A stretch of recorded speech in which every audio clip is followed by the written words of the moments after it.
Hello everyone. मेरा नाम है पीयूष और आर एस लाइव एजुकेशन में आपका स्वागत है। तो चलिए शुरू करते हैं आज के करंट अफेयर्स के बारे में, जानते हैं बहुत कुछ।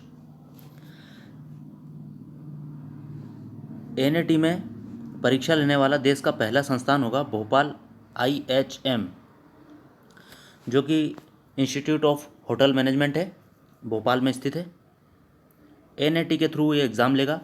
नेशनल एडमिशन टेस्ट, जो कि ऑनलाइन किया गया है, इस बार ऑनलाइन प्रवेश परीक्षा आयोजित होगी। 29 अगस्त को ये एग्ज़ाम होगा, जिससे कि यह देश का पहला संस्थान होगा जो कि ऑनलाइन एडमिशन से परीक्षा करवाएगा एनएटी के थ्रू। अनुसूचित जाति और अन्य परंपरागत वन निवासियों की सुविधा के लिए MP वन मित्र ऐप का एप्लीकेशन लॉन्च किया गया है। MP वन मित्र ऐप, इससे क्या होगा? MP वन मित्र ऐप से होगा वन अधिकार से जुड़े सभी मामलों का समाधान। जो भी उनको दिक्कतें होती थी, वो एप्लीकेशन के थ्रू अब दिक्कतों का निवारण होगा। पहले ग्राम पंचायत स्तर की समितियां मिलकर मामले पर कार्य करती थी। अब वन अधिकार के सभी मामले वन मित्र ऐप और पोर्टल पर हल किए जाएंगे। एक एप्लीकेशन लॉन्च किया गया है वन मित्र करके, जो कि इनकी सुविधाओं के लिए अनुसूचित जनजाति और परंपरागत वन निवासियों के लिए यह एप्लीकेशन लॉन्च किया गया है। पंचायत के सभी वर्गों, सभी कार्यों के लेन देन की घर बैठे मिल सकेगी नागरिकों को जानकारी। जी हाँ दोस्तों, इसकी पहले एक वेबसाइट थी, पंचायत दर्पण। अब इसका एक एप्लीकेशन भी लॉन्च कर दिया गया है, पंचायत दर्पण, जिससे कि पंचायतों के आय व्यय का घर बैठे मिलेगा लेखा जोखा। पंचायतों का सामाजिक अंकेक्षण करने में होगा सहायक यह एप्लीकेशन, और पंचायतों के निर्माण कार्य में सहभागिता का उपयोगी माध्यम होगा यह एप्लीकेशन। इसके थ्रू जो भी आय व्यय होता है, क्या डेवलपमेंट हो रहा है, ये सारी जानकारी उस एप्लीकेशन में मौजूद होगी। इंदौर ट्रीचिंग ग्राउंड में बनेगा एशिया का सबसे बड़ा मिथेनेशन प्लांट, जो कि काफ़ी अच्छी पहल है। इंदौर में जो ट्रीचिंग ग्राउंड था पहले बहुत बड़ा, यहाँ पर कचरे के ढेर हुआ करते थे, जो इंदौर की टीम ने काम किया उस पर। अब वो दिन पर दिन आगे की ओर बढ़ रहा है। इंदौर ट्रीचिंग ग्राउंड अब बनेगा एशिया का सबसे बड़ा बायो मिथेनेशन प्लांट। इंदौर के नगर निगम ट्रीचिंग ग्राउंड पर एशिया का सबसे बड़ा बायो मिथेनेशन प्लांट बनाने की तैयारी की जा रही है। यह नगर निगम का तीसरा संयंत्र होगा, जहां गीले कचरे से हर दिन 17,500 किलो बायो CNG बनाई जाएगी, जिससे कि इसका उपयोग 110 सिटी बसों में किया जाएगा। बायोमीथेन जो कि गैस है, जिससे CNG टाइप गैस है, जिससे कि बसों को चलाया जाता है। दिल्ली की एक कंपनी है जो कि इसे बनाने का टेंडर लिया है, IELFC कंपनी, जिसे 150 करोड़ में तैयार करेगी। इम्पोर्टेंट हो सकता है क्योंकि एशिया का सबसे बड़ा है। आज से 6 साल पहले लॉन्च की गई 6ठी वर्षगांठ पर जन धन योजना। जी हाँ दोस्तों, आज से 6 साल पहले लॉन्च की गई थी जन धन योजना, जो कि जिसकी 6ठी वर्षगांठ अब है।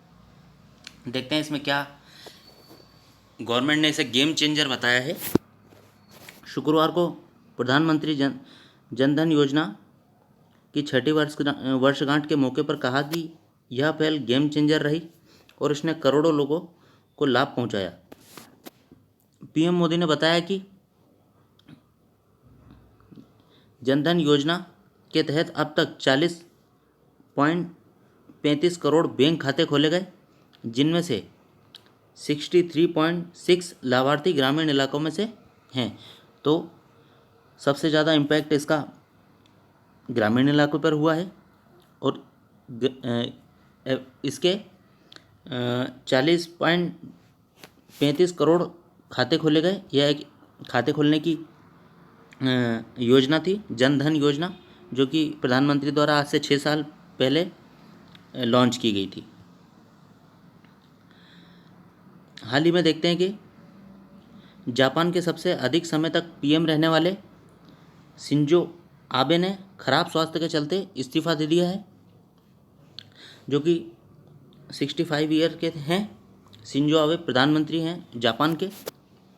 खराब स्वास्थ्य के कारण शुक्रवार को इस्तीफा दे दिया है, जो कई वर्षों से अल्सरेटिव कोलाइटिस की बीमारी से जूझ रहे थे। इम्पोर्टेंट हो सकता है कि काफ़ी लंबे समय तक जापान के प्रधानमंत्री रहे और उनके इस्तीफा देने के बाद जापानी शेयर बाजार में 47 अरब का नुकसान हो गया है। वहाँ का एक जो अपने यहाँ बीएससी और एनएससी जो हैं स्टॉक एक्सचेंज हैं, सेंसेक्स है, निफ्टी है, वहाँ जापान का बेंचमार्क निक्की इंडेक्स है वहाँ पर इसी टाइप से, जो कि 0.7 टूटा उनके इस्तीफा देने के बाद। जलवायु परिवर्तन के खिलाफ लड़ाई में सच्चा ग्लोबल सुपर पावर बन सकता है भारत। यूएन के जो मुख्य महासचिव हैं एंटोनियो गुटेरेस ने हाल ही में ये घोषणा की है कि जलवायु परिवर्तन के खिलाफ लड़ाई में सच्चा ग्लोबल सुपर पावर बन सकता है भारत। गुटेरेस ने दिल्ली स्थित the energy and resources institute TERI की ओर से आयोजित दरबारी सेठ मेमोरियल व्याख्यान को वर्चुअली संबोधित करते हुए यह बात कही। ईंधन से नवीकरणीय ऊर्जा की तरफ तेजी से बढ़ने पर भारत जलवायु परिवर्तन के खिलाफ लड़ाई में सच्चा वैश्विक महाशक्ति बन सकता है। जी हाँ दोस्तों, ये यूएन के महासचिव एंटोनियो गुटेरेस ने भारत के लिए कहा है। चलिए और देखते हैं। नीति आयोग की निर्यात तत्परता सूचकांक 2020 में गुजरात टॉप पर और महाराष्ट्र दूसरे स्थान पर रहा है।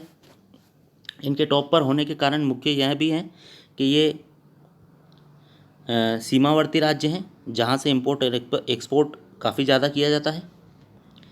केंद्र सरकार के प्रमुख थिंक टैंक की 26 अगस्त को जारी की गई रिपोर्ट, जो कि रिपोर्ट है निर्यात तत्परता सूचकांक 2020, जिसमें गुजरात पहले स्थान पर, महाराष्ट्र, तमिलनाडु, ओडिशा, कर्नाटक, केरल पहले 10 राज्यों में शुमार है। सूचकांक से पता चलता है कि किस राज्य में निर्यात को बढ़ावा देने के लिए कितनी सुविधाएं उपलब्ध हैं। तो ये काफ़ी इम्पोर्टेंट हो सकता है। तो थैंक यू दोस्तों, आज के लिए इतना ही। मिलते हैं कल फिर। चैनल को सब्सक्राइब कीजिए, लाइक कीजिए, शेयर कीजिए। थैंक यू दोस्तों।